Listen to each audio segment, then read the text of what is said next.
Hello, my fellow Johnnies. I'm not even going to say any pleasantries. There's no pleasantries to be had. Let's just fucking do this shit because it's going to be fucking miserable. And I've been putting this off for 24 hours because I don't want to talk about this godforsaken fucking program. But Happy New Year. Johnnies aren't doing their part to make it a Happy New Year.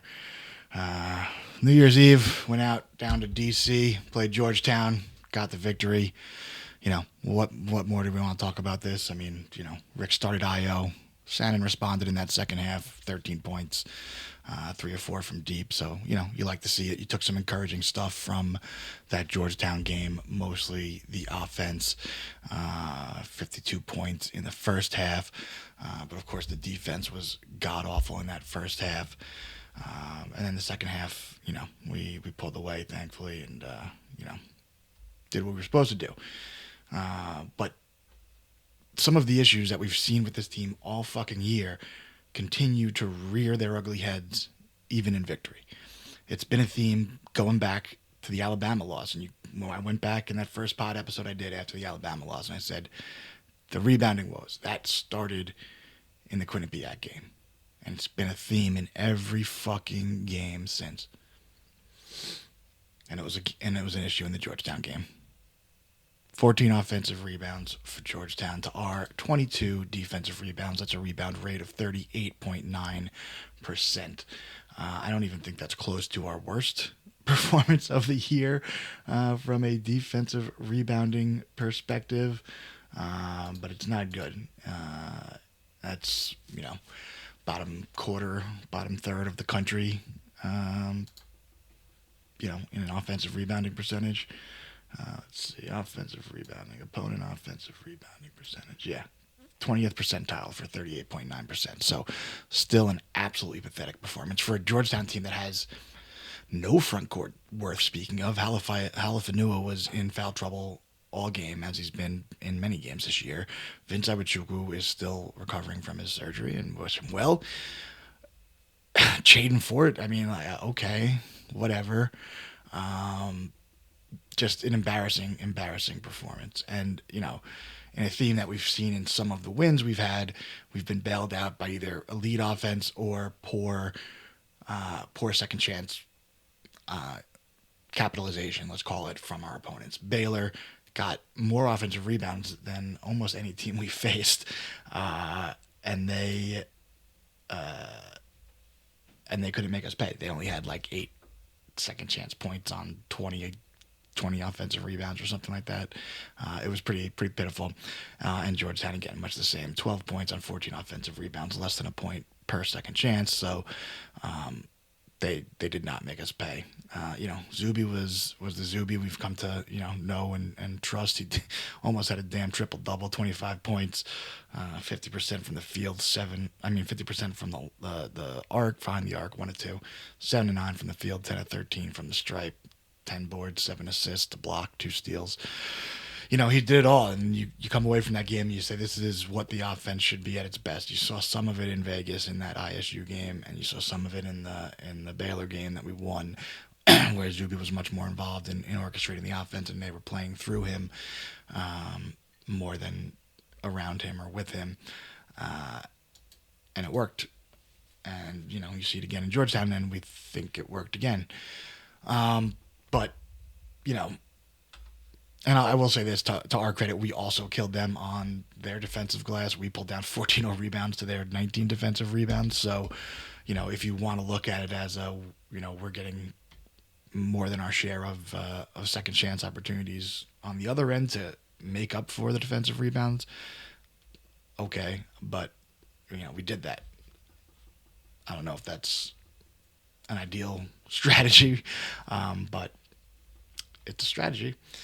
But, like I said, I think some of the issues here were covered up by the fact that we shot 15 for 27 from 3 as a team. That's 55%. So, when you're shooting that well, you're not going to lose too many games regardless of whatever the hell else you're doing, especially taking 27 shots, which I think is a good number. But, I'd be happy with 30 or more 3-point shots per game, as I covered in the last pod. I think that's our key to being an efficient and successful offense is leaning into the fact that we are terrible at the rim and pretty good, not elite by any stretch, but pretty good, good enough for the metrics to make sense to be a team that shoots 33s a game.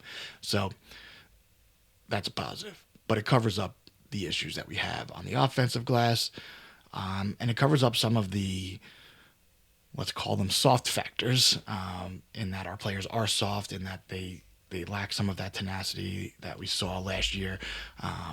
Rick described last year's team as hating to lose, and you could hear the honesty and passion in his voice when he was saying that about last year's team last year.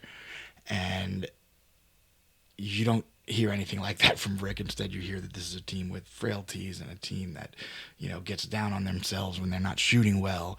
And so we won the Georgetown game, but that issue raised its head. How did that issue raise its head? Well, you're up 21 points with 4 minutes left. And at the 3-minute mark, you're still up 21 points with 3 minutes to go. And even down at the 2:20 mark, it was still a 20-point lead. And what do? You don't put your foot on their throat and snuff them out like you should do, like a great team does. No, they put it into freaking cruise control, make a couple of bad turnovers down the stretch, let Georgetown close it on an 8-0 run. And that's, in the grand scheme of things, winning by 12 or winning by 20, it matters in the metrics, sure, but it's not going to make or break your tournament chances.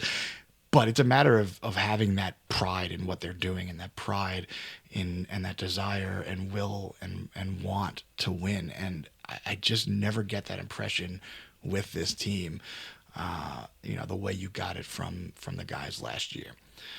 And you saw it behind the scenes last year with those guys, and, you saw the way Rick motivated them and played into that and fed that. And I just don't think this team has those characteristics, and I think Rick knows this team doesn't have those characteristics, so he's kind of,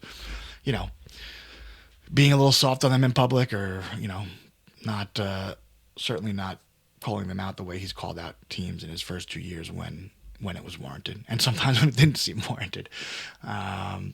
So, and that weak closeout to the Georgetown game wasn't a factor of putting in, the end of the bench. The starters played till the end. They just took their foot off the gas.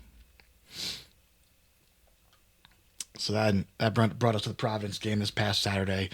Mercifully, I was not able to be there because I might have thrown myself down the steps at the end of the game, because that was absolutely fucking miserable. The first half, he looked okay, I guess. The defense was very, very good. I'll give them that. The defense that first half was fantastic. They weren't giving Providence anything easy. They weren't giving them good looks from behind the arc. They weren't letting them at the rim. They were just really, really stifling. The offense could not shoot worth a damn, but in that first half, they were getting good looks. The looks they were missing were not bad, and you go into halftime still up 7 points, shooting that poorly. You got to say to yourself, okay, I think we're in a good spot here. I think, once the shots start falling, we're going to run away with this game and hide. And just to put numbers on it, 32.5% from the field in that first half, 5 and 19 from deep. So not great from deep, but, pretty bad from deep. And then pretty bad from the field, and then 7 to 15 from the stripe in that first half, and that was the one thing that really, really had you groaning. Obviously, the shooting wasn't great, but there's no excuse for shooting poorly from the free throw line, and so, shooting under 50% in that first half, obviously we lost by 7, so that's 8 points right there that we left at the line. Or no, we lost by 7 or 6. But so obviously those are some points right there that you left at the line. That could have made the difference in the game, but also just make a difference from a psyche and mentality standpoint. And, to Providence's credit, they obviously got some dogs over there. Jameer Jones has the attitude I want in every player that I ever root for.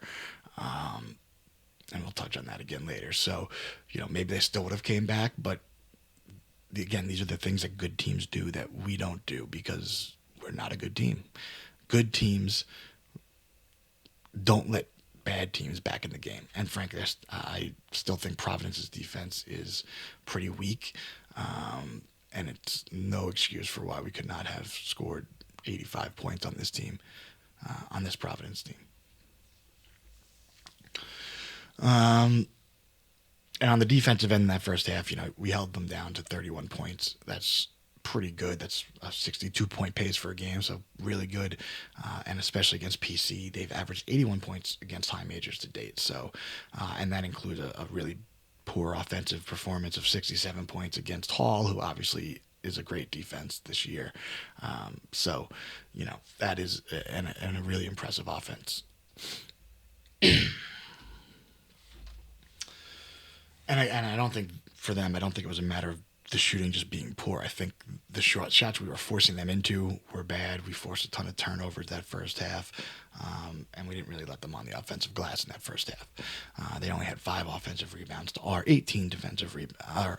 They had 5 offensive rebounds to our 18 defensive rebounds in that first half. So that's a 27.8 offensive rebound percentage, and if we kept it under 30, it probably would have been our one of our best, or yeah, almost our best against a high major.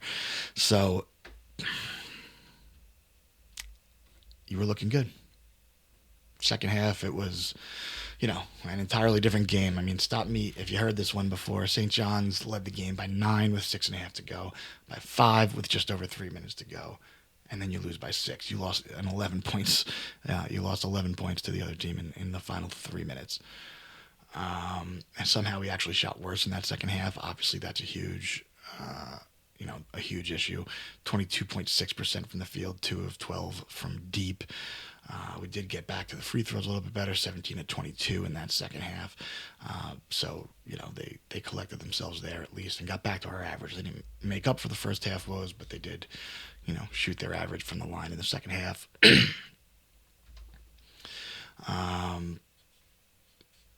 The offense continues to struggle at the rim. That was a big issue in this game. We were 9 for 25 at the rim. That's 36% at the rim. That is atrocious. Absolutely atrocious. The D1 average, all 365 teams in Division 1, that average is 62.5% at the rim. We were 0 for 6 in the paint on, floaters or pull-ups or whatever. D1 average of 42%. And it's not an isolated incident. We've been bad at the rim for a while. On the season, just 60% at the rim. That's 35th percentile. When you go down and look at just the high major games and drill down on the toughest opponents we've played, 56.9% at the rim. So pretty bad finishing at the rim. And there's a lot of guys that we see struggle there. Joseph Sannon, for all his athleticism, has the touch of an elephant. Ian Jackson, I think he'll probably progress to the mean a little bit. I think he's been a little bit weaker than I would have expected at the rim, but maybe not. Maybe that's just who he is. I think he's shooting around 50% at the rim, or 55%.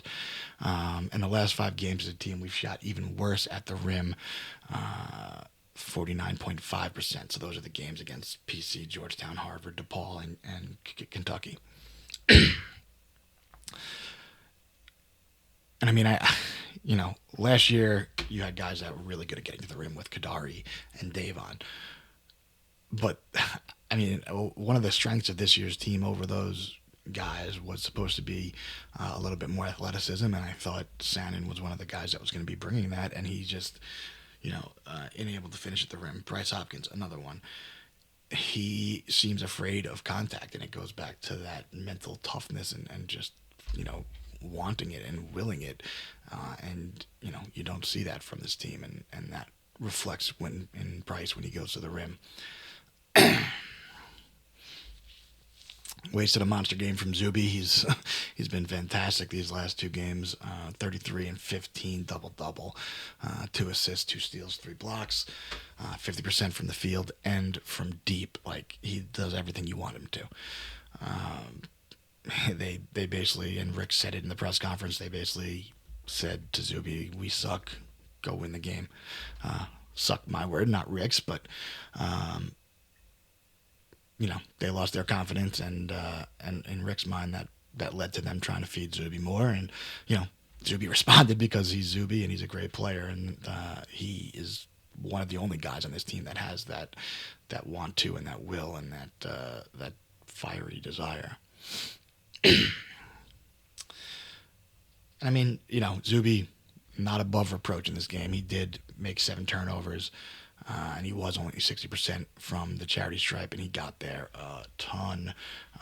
So that is not great. You want the guys that are getting to that rim to be the ones that are hitting them. Zuby 14 to 23, so he alone left 9 points at the line. If he shoots, 80% or whatever, then we're probably winning.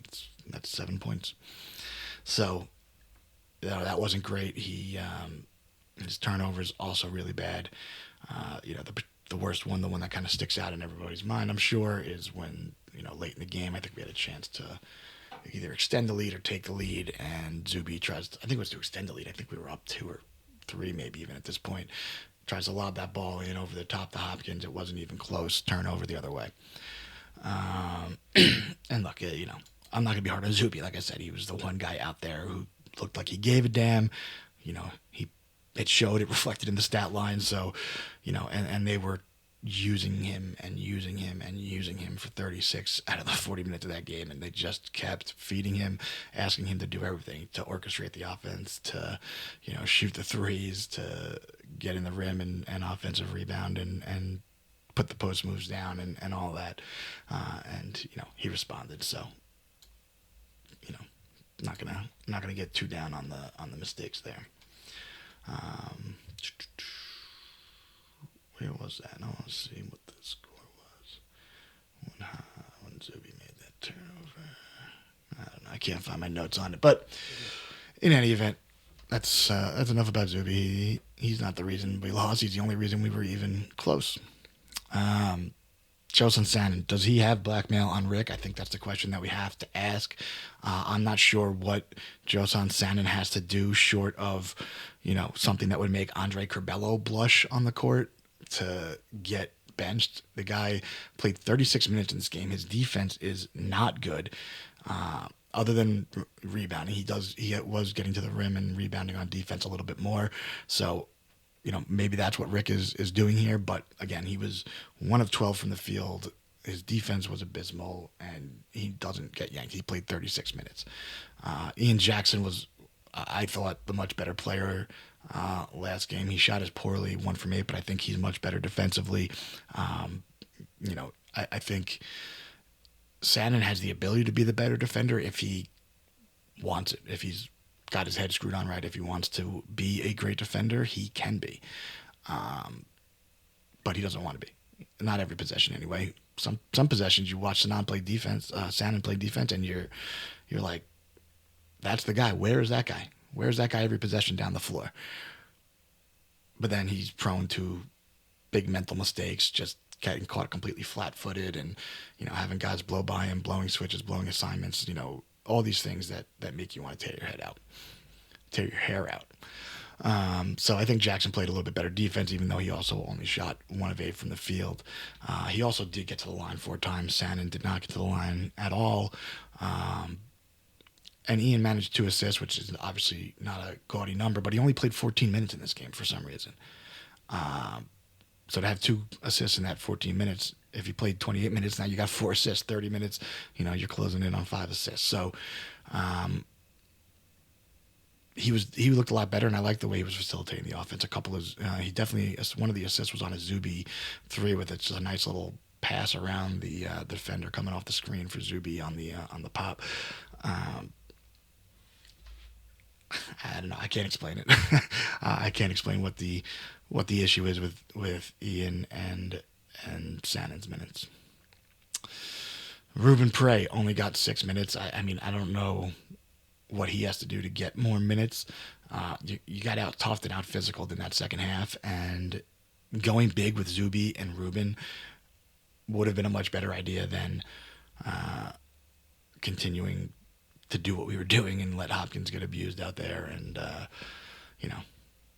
Rick just refuses to play Ruben and Zuby together, and that's a topic on the agenda a little further down.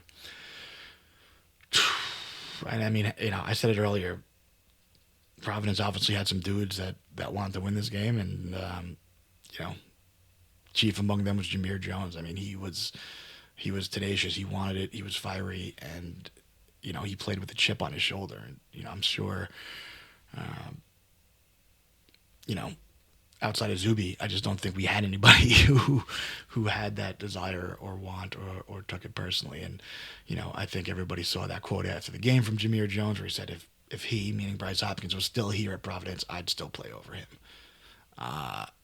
And I tweeted this out, but if you didn't see it, that's that quote is so telling, and it's not just because it's true, and I think it is true. Jameer Jones was physical, tough, athletic, and frankly bullied Bryce. But the galling thing about that quote is that he takes it personally. He wasn't even on the same team with Bryce Hopkins. He was a recruit. Now, he probably met Hopkins on a recruiting trip, and that was it. And you would have thought Hopkins was his best friend ever that stabbed him in the back. That's how he played with that chip on his shoulder yesterday, and that came across in that quote after the press conference. And I don't know if that's a Kim motivational thing that got him there, or if that's just his natural personality, or a combination of both, probably. But that's the mindset that I don't know that anybody outside of Zuby on St. John's has. Like, I'm at a loss for it. And it's not, entirely subjective. I mean, this is a team that has had a lead in every single loss.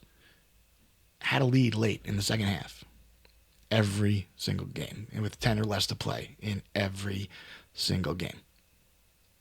And yet, they did not close a single one of those games. You're up by 2 on Bama with 7 minutes left. You lose by 7. You're up 2 at half, and you're up 4 with 7 minutes to go against ISU. Lose the game. You're up 6 on Auburn with just under 10 minutes to play. You lose by 11. You're up 7 at half versus Kentucky. You lose by 12. And at PC, you lead by 7 at half. You're up 9 with 6.5 to go. You're up 5 with 3 minutes to go. And you lose by 6. You got an 11-point swing in 3 minutes.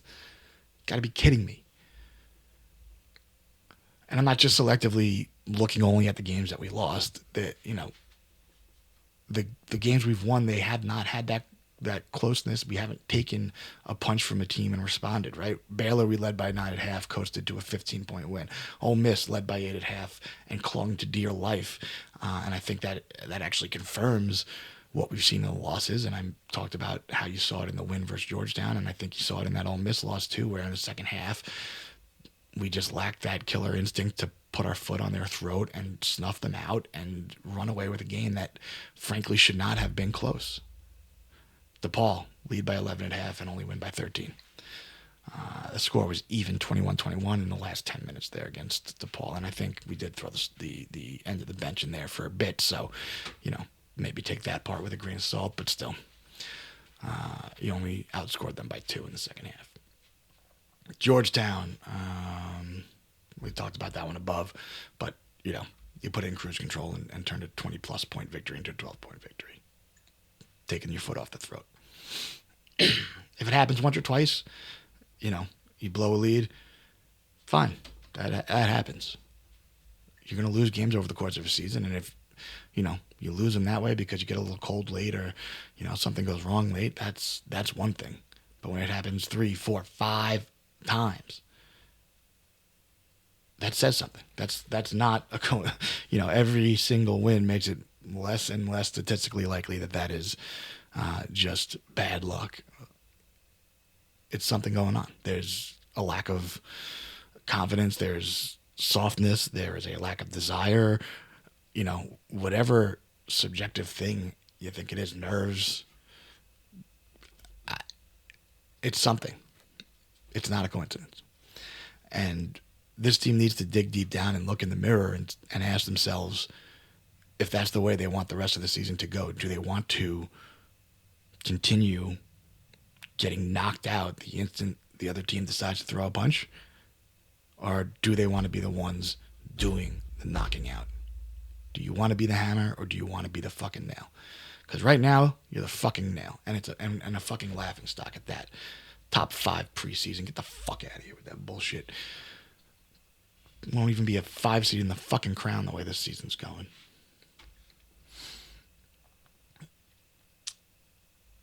And I mean, I don't even know what I'm supposed to like on this team outside of, watching Ruben develop, outside of Zuby playing hard as hell, lefty, limited minutes, plays pretty hard and, at least plays with some guts and he's not afraid to put up a shot. And he's not afraid to, be scrappy and get in there and play hard defense. Outside of that, and Io, obviously infectious energy, you love that. But the newcomers, the highly touted transfers, I just don't see it. And it's not that I think any of them are bad people or anything like that, or bad apples, nothing like that. I don't derive any joy from watching them play. They're not playing hard. They're not playing with passion. They're not doing any of the things that make you smile as a fan and enjoy the product that you're watching. And that's, I don't know. I just think it's a tragedy and really, I mean, I am not having fun right now. This is the least fun experience of my life, to quote Rick. Like, I want to walk into the fucking East River and never come out watching this team. I know I'm not the only one. There's tons of fucking fans out here in this fan base that have sat here through so much bullshit. So much fucking bullshit. And this is supposed to be, our time. This is supposed to be our era with Rick. And who knows how many more years we're going to have him for. But to see it squandered, to see a player like Zuby in his senior year playing absolutely lights out and playing with the heart of 10 fucking players, and just to waste performance after performance from him and to, not want to play that way for your teammate. It's depressing. Zuby deserves better. We deserve better as fans.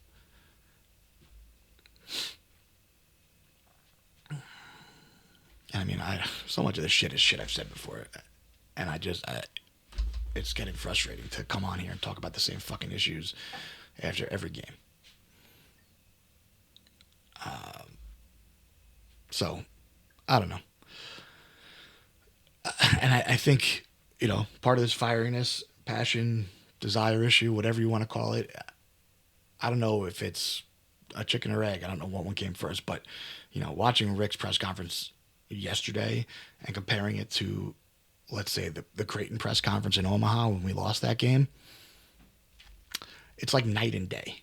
That man talked about the fight in his team and, how hard they played. And, yeah, he threw him under the bus too for running the wrong play at the end, because that's what they did and they fucking deserve to be called out on it. And you don't see any of that fire from Rick. He looks like a man who's been defeated by this team. He looks like a guy who understands his team's not going anywhere and is responding subconsciously to that knowledge. We've seen Rick call out these teams. Where's that this year? Every time it comes up, he'll get pissy at a reporter, or he'll, talk about how great the kid is, or just take it soft on them. And fine, some coaches do that, but I saw you the last 2 years do the complete opposite of that. Why? What's changed? Where's the guy who questioned his team's toughness? Where's the guy who said they lacked lateral quickness? Where's the guy who wanted to walk into the fucking blizzard outside the arena in Omaha, never to be seen from again, because he lost a basketball game? And look, Rick said last year's team hated to lose, and maybe he fed off that last year. And obviously, I can see it. I think we can all see this year's team definitely does not have that desire to not lose. They don't hate losing, obviously, as much as last year's team. So, yeah, it's so frustrating. This year, it was disappointing. Oh, they just lost their confidence. Why do they keep blowing games, Rick? Why are we incapable of closing a game out? Why is it that every team that plays us can close us out from behind, and we can't close out from ahead? Something's got to be happening. It's not a coincidence at this point. Bad finishes, bad closing of games. It's not a coincidence at this point. It's happened too many times. Every loss plus the wins I mentioned, and the Ole Miss and Georgetown wins. It's happening too much. And I also got to call out Rick. He called the fans out. Come on, man. Come on. Were we in the same arenas last season? Because last season, the crowds were big and they were raucous. We were there. Because you put a winner on the floor. That's what people want. This is, for better and for worse, this is not a college town. We're not the only game in town. So for better or for worse, casual fans are not going to show up if you're losing. Plain and simple.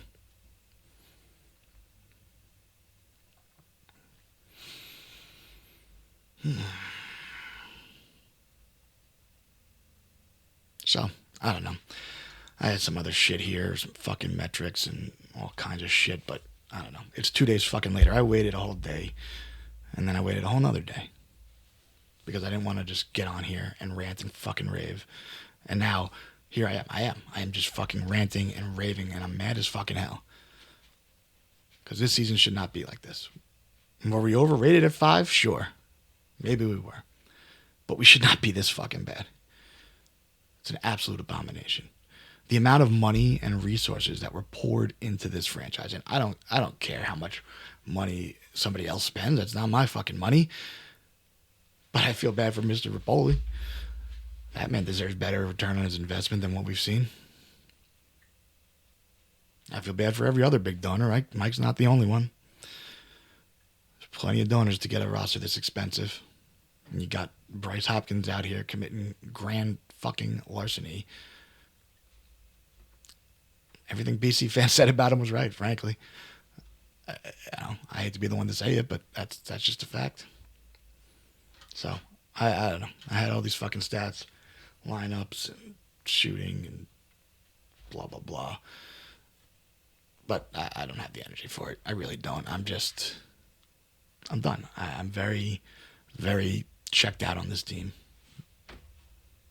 And they got to find a way to loop me back in.